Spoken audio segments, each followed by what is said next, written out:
क्या आपने कभी सोचा है कि आप अपने बच्चों को क्या दिखा रहे हैं? आज मोबाइल के स्क्रीन पर सिर्फ मनोरंजन और गेम्स ही नहीं, अश्लीलता, गंदगी, संस्कृति और संस्कार का चीरहरण तक हो जाता है। इंस्टाग्राम, यूट्यूब शॉर्ट्स और ओटीटी प्लेटफॉर्म पर हर जगह ऐसे ऐसे कंटेंट को फैलाया जा रहा है जो अंदर ही अंदर हमारे समाज को दीमक की तरह चाट के खोखला कर रहा है। आज मैं बात करने वाला हूँ एक ऐसे इंसान के बारे में जिसने इस गंदगी को रियलिटी शो का नाम देकर आपके और हमारे सामने खुले थाली में परोस दिया है। जी हाँ, अजाज खान का भी कुछ दिन पहले एक शो आया था, हाउस अरेस्ट, जो कि उल्लू जैसे प्लेटफॉर्म पर अपलोड किया गया था। इस शो में लाइव कैमरे के सामने लड़कियों के शरीर पर भद्दे कमेंट किए जा रहे थे। इस शो में लाइव कैमरे के सामने लड़कियों को नग्नता की ओर प्रसारित किया जा रहा था। इस शो में लाइव कैमरे के सामने लड़कियों के कपड़े पर गंदे कमेंट किए जा रहे थे। इस शो में लाइव कैमरे के सामने लड़कियों को सेक्स पोजीशन के बारे में बताया जा रहा था।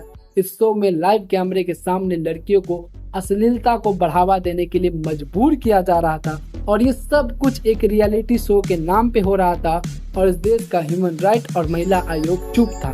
फिलहाल जब लोगों ने इसका विरोध किया है तो महिला आयोग नींद से जागी है और नोटिस भेजी और एफआईआर करने की बात कही है।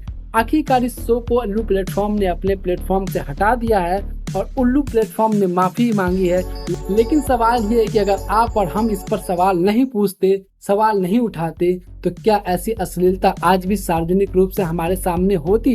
क्या सरकार सिर्फ जनता की आवाज उठाने पर ही एक्शन लेगी? क्या सरकार का मंत्रालय सो रहा है? क्या ह्यूमन राइट सो रहे थे? क्या महिला आयोग सो रही थी? उल्लू प्लेटफॉर्म अकेला ही नहीं जो अश्लीलता को प्रसारित करता है। अल्ट बालाजी, रैबिट मूवीज, बेशरम, वाव, प्राइम शॉट जैसे कई सारे प्लेटफॉर्म है जो अश्लीलता का नया बाजार बन चुके हैं। इन ऐप पर हर हफ्ते सेक्स आधारित सीरीज, रिश्ते को गंदा दिखाने वाले सीन, अडल्ट इंटरटेनमेंट के नाम पर प्रकृति गंदगियां फैलाई जा रही है। जहां तक इंस्टाग्राम और फेसबुक पर भी छोटे बच्चे तक इस कंटेंट को देखा जा रहा है, क्योंकि ये चीजें अब रील्स और शॉर्ट्स के जरिए हमारे और आपके सामने परोसा जाता है। हमारे समाज में जहां माँ, बेटा, भाई, बहन जैसे पवित्र रिश्ते की पूजा की जाती थी, आज वही समाज में इन ओटीटी प्लेटफॉर्म ने तोड़ मरोड़ के दिखा दिया है। 13-14 साल के बच्चे के अंदर आज एडल्ट सीन देखने का भूत सवार हो चुका है। वो इस एडल्ट सीन को मनोरंजन के रूप में समझ रहे हैं और यही कारण है कि आज समाज में, स्कूल में, घरों में यौन अपराध बढ़ते जा रहे हैं और रिश्ते में सम्मान घट रहे हैं। रिश्ते जो सामाजिक तौर से पहले मजबूत हुआ करती थी, आज वो सभी तार तार हो रहे हैं। लेकिन अगर आज और हम आप चुप रहे तो कल हमारा समाज हमारी पहचान तक को भूल जाएगा। अश्लीलता के नाम पर जो संस्कार की हत्या हो रही है, उसके खिलाफ बोलना तो हमें ही पड़ेगा। आपका इस पर क्या ख्याल है? क्या सिर्फ एजाज खान के शो हाउस अरेस्ट पे कार्रवाई होनी चाहिए, या उल्लू ऐप पर अगर आप चाहोगे तो ऐसे बहुत सारे शोज हैं, ऐसे बहुत सारे प्लेटफॉर्म हैं जहां गंदगी को, सामाजिक रिश्ते को तार तार किया जा रहा है? अगर आज हम और आप चुप रहे तो आने वाली जनरेशन हमसे सवाल पूछेगी कि आपने उस वक्त क्यों कुछ नहीं किया जब हमारे संस्कार बिक रहे थे।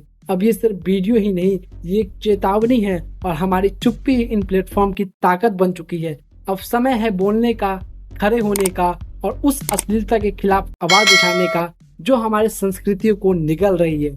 अगर आप भी चाहते हैं कि भारत सिर्फ टेक्नोलॉजी में ही नहीं, संस्कारों में भी सुपर पावर बने, तो इस वीडियो को इतना फैलाओ कि हर मोबाइल की स्क्रीन पर आवाज गूंजे कि संस्कृति के खिलाफ हो रहे इस हमले को अब रोकना होगा।